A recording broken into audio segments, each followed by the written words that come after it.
In this video, we'll explore an ancient civilization that contributed more to the modern world than any other.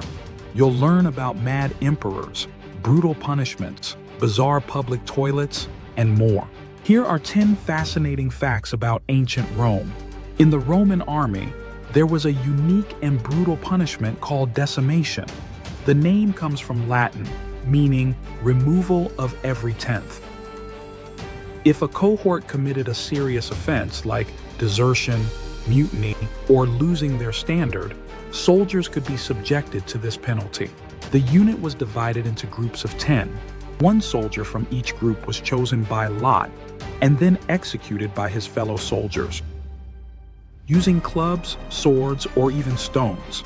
The idea was to instill fear and responsibility, making soldiers watch one another and report disobedience. This cruel method was designed to improve discipline by punishing the entire unit, not just the guilty. Romans employed many terrifying execution methods to control both enemies and their own people. One was the execution in a sack. The condemned, accused of killing their father or brother, was beaten and sewn into a sack with a rooster, a monkey, a dog, and a snake. The sack was thrown into a river, leaving the man and animals to fight for survival as they slowly drowned. Interestingly, if a father killed his son, Roman law often didn't punish him at all. Another method was crucifixion, a slow, painful, and humiliating death reserved for slaves, traitors, and rebels. Victims often hung for hours or even days, struggling to breathe, exposed to the elements. Sometimes they were taken down at night and re-crucified the next morning to prolong the suffering as a public warning. In the 1st century BCE, Rome saw a massive slave revolt led by Spartacus. A slave army formed and terrorized Italy for over 2 years before being crushed. More than 6,000 captured slaves were crucified along a long Roman road, a chilling message to all considering rebellion. The Roman Empire stretched from the Atlantic to the Red Sea, from Britain to Armenia. Managing such a vast territory required a complex government with governors, treasurers, and city officials. Information flowed up to the emperor, while orders filtered down through various administrators. Rome also had surprisingly advanced infrastructure, including a sophisticated sewer system and public toilets. Though impressive, the main goal of Roman sewers was flood control, not sanitation. Toilets were just connected to the system as an add-on. Roman public restrooms were communal, with rows of stone benches featuring open holes. Privacy didn't exist. Instead of toilet paper, people used a sponge on a stick, rinsed in a shared bucket, and passed from person to person, spreading disease and infection. Romans believed toilets were haunted by evil spirits, so protective inscriptions were often carved on the walls. The buildup of methane gas in sewers could cause explosions, which Romans attributed to demons. Animals like rats could also emerge from the holes and bite unsuspecting users. Private toilets in homes existed, but weren't connected to the main sewers for fear that spirits or animals might enter. Instead, they used pits cleaned by enslaved workers. Ever heard the phrase "money doesn't stink"? It originated in ancient Rome. At one point, the Roman Empire taxed urine, which was used in tanning leather and cleaning clothes due to its ammonia content. Public toilets had jars to collect urine, later sold for industrial use. Emperor Vespasian taxed these collections. When criticized for such a disgusting tax, he held up a coin and said, "Money doesn't stink." Gladiator games weren't the only brutal entertainment Romans enjoyed. They also held naval battles, called naumachia, where prisoners and gladiators fought on real ships in flooded arenas or lakes. The most massive naumachia was staged by Emperor Claudius, featuring 100 ships and nearly 19,000 participants. Thousands drowned. Roman legions surrounded the event to prevent escape or uprising. Intrigue and assassination were constant in elite Roman circles. Poisoning was a preferred method of eliminating rivals. Some nobles tried to build immunity by ingesting tiny doses of poison, a risky method that sometimes backfired. Among Rome's emperors were some truly unhinged individuals. One of the most infamous was Caligula. His father, Germanicus, died under suspicious circumstances, possibly poisoned by the Emperor Tiberius. Afterward, most of Caligula's family was exiled or killed. Strangely, Tiberius spared the young Caligula and raised him on the island of Capri. When Tiberius died, Caligula, just 25 years old, became emperor. At first, he ruled wisely and gained public support, but after a severe illness, something changed.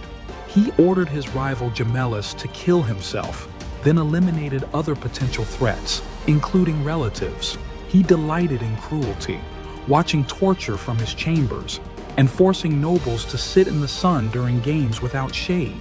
Sometimes he ordered random spectators thrown to wild animals just for fun.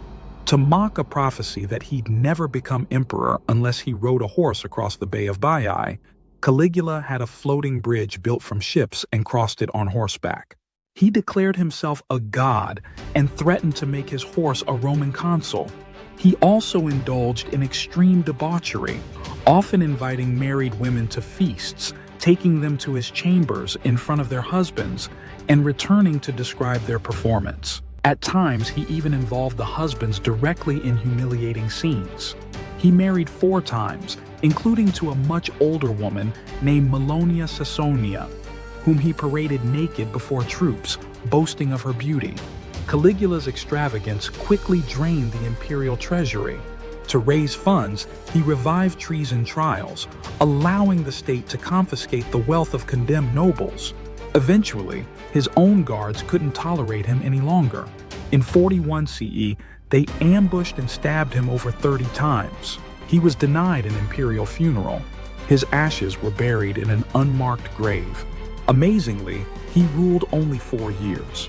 13 years later, another unstable emperor rose to power, Nero. He became emperor at 16 after the death of Emperor Claudius, who may have been poisoned by Nero's ambitious mother, Agrippina. Though Nero owed his crown to Agrippina, he feared her influence and eventually had her killed. He staged a shipwreck, but she survived, so he ordered her guards to finish the job. Later, he had his ex-wife Octavia executed on his new wife's request. He then beat his pregnant wife Poppaea to death during an argument.